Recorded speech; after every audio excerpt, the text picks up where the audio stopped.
আমাদের প্রার্থী রয়েছেন মহুয়া মৈত্র, আমাদের রাজ্যের মন্ত্রী রয়েছেন বীরভূমের চন্দ্রনাথ সিনহা, কলকাতা পৌরসভার কাউন্সিলর জুই বিশ্বাস, এবং এদের বাড়িতে হানা দিচ্ছে সিবিআই ইডি।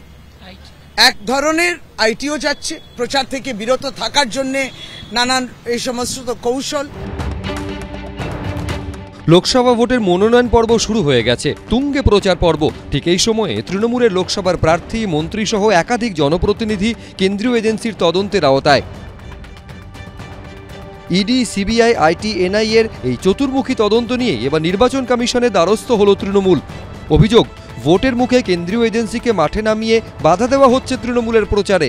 এ বিষয়ে নির্বাচন কমিশনের হস্তক্ষেপ দাবি করেছে বাংলার শাসক দল।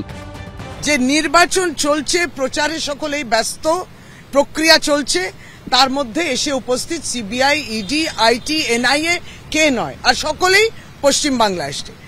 তথাপি এই সমস্ত এজেন্সিসগুলো বিজেপির কোন যে সত্তাধারী পার্টি যে আছে, ক্ষমতাসীন দল, তাদের কাছে পৌঁছচ্ছে না। 100% সকলেই পশ্চিম বাংলায় টার্গেট করে নেমেছে। এই কথাগুলো ইলেকশন কমিশনকে বলা। চুরি দুর্নীতি করলে তদন্তের আওতায় থাকলে তদন্ত হবে। তৃণমূলের জন্য ভারতবর্ষের সংবিধান, আইন বদলে যেতে পারে না। সম্প্রতি কৃষ্ণনগরের বিজেপি প্রার্থী অমৃতা রায়ের সঙ্গে ফোনে কথা বলার সময় প্রধানমন্ত্রী এ রাজ্যে ইডির অভিযানে বাজেয়াপ্ত হওয়া বিপুল টাকা গরিব মানুষকে ফেরানোর চেষ্টা করছেন বলে দাবি করেন। बंगाल के लोग विश्वास करें कि जो 3000 करोड़ रुपया ईडी ने अटैच किया हुआ है, वो 3000 करोड़ रुपया गरीबों का पैसा है बंगाल के, और वो उनको वापस देने के लिए कोई न कोई रास्ता में खोजूंगा। প্রধানমন্ত্রীর এই বক্তব্যে আপত্তি তুলে নির্বাচন কমিশনের দৃষ্টি আকর্ষণ করতে চায় তৃণমূল। সেদিন আবার বলেছেন তার প্রার্থীকে যে করাপশন, যে ভ্রষ্টাচারের মধ্যে যে টাকাটা আছে সেটা নাকি গরিব মানুষের মধ্যে বিলি করবে। এখন কি কোনো কথা বলা যায় এইসব নিয়ে? মানুষ যখন একদম জীবন সায়ান্নে চলে আসে তার বার্ধক্যজনিত কারণে, তখন তার আচরণ অনেকটা শিশু সুলভ হয়ে যায়। সে তখন তার স্কুল জীবনের বিভিন্ন ঘটনার মতো করে সে আচরণ করে, অন্তত বিজ্ঞানীরা, মনোবিজ্ঞানীরা সেটাই বলেন।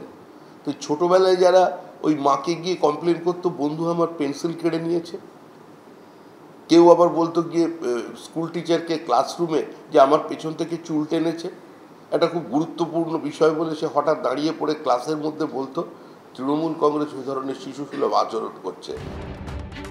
ভোটের মুখে কেন্দ্রীয় এজেন্সিগুলির এই ভূমিকা নিয়ে নালিশ জানাতে শুক্রবার তৃণমূলের 5 সদস্যের প্রতিনিধি দল দিল্লিতে নির্বাচন কমিশনের অফিসে যায়, কিন্তু ছুটি থাকায় কমিশনাররা কেউ ছিলেন না, অ্যাপয়েন্টমেন্টও ছিল না। তাই তৃণমূলের প্রতিনিধি দলকে থামায় পুলিশ।